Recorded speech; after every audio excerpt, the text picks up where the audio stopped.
You ready?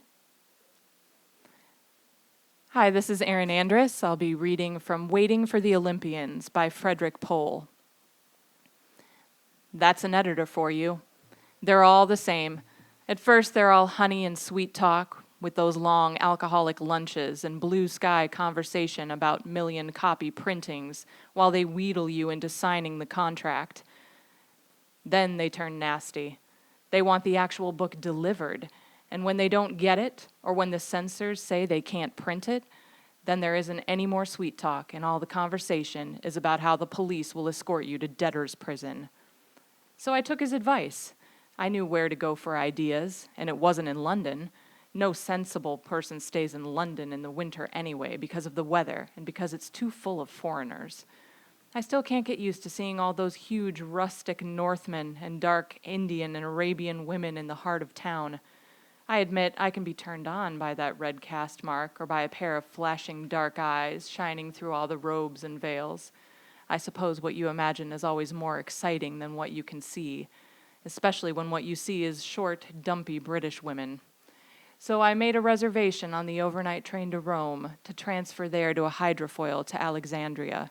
I packed with a good heart, not neglecting to take along a floppy sun hat, a flask of insect repellent, and, of course, a stylus and blank tablets enough to last me for the whole trip, just in case a book idea emerged for me to write. Egypt, where the World Conference on Olympians was starting its winter session, where I would be among the scientists and astronauts who always sparked ideas for new science adventure romances for me to write, where it would be warm, where my publishers... Where I would be among the scientists and astronauts who always sparked ideas for new science adventure romances for me to write, and where it would be warm. No ideas came. It was disappointing. I do some of my best writing on trains, aircrafts, and ships because there aren't any interruptions, and I can't decide to go out for a walk because there isn't any place to walk to. It didn't work this time. All the while the train was slithering across the wet, bare English winter countryside toward the channel, I sat with my tablet in front of me and stylus poised to write, but by the time we dipped into the tunnel, the tablet was still virgin. I couldn't fool myself. I was stuck. Stuck.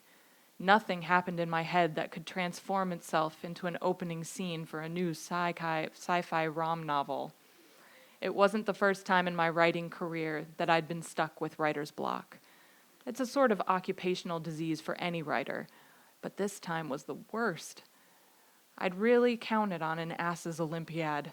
I had even calculated that the publication date could be made to coincide with that wonderful day when the Olympians themselves arrived in our solar system, with all sorts of wonderful publicity for my book flowing out of that great event, so the sales would be immense. And worse than that, I'd already spent the signing advance. All I had left was credit, and not much of that. Not for the first time. I wondered what it'd have been like if I had followed some other career, if I'd stayed in the civil service, for instance, as my father had wanted. Really, I hadn't had much choice. I was born during the space tricentennial year, and my mother told me that the first word I said was Mars. She said there was a little misunderstanding there because at first she thought I was talking about the god, not the planet, and she and my father had long talks about whether to train me for the priesthood, but by the time I could read, she knew that I was a space nut. Good?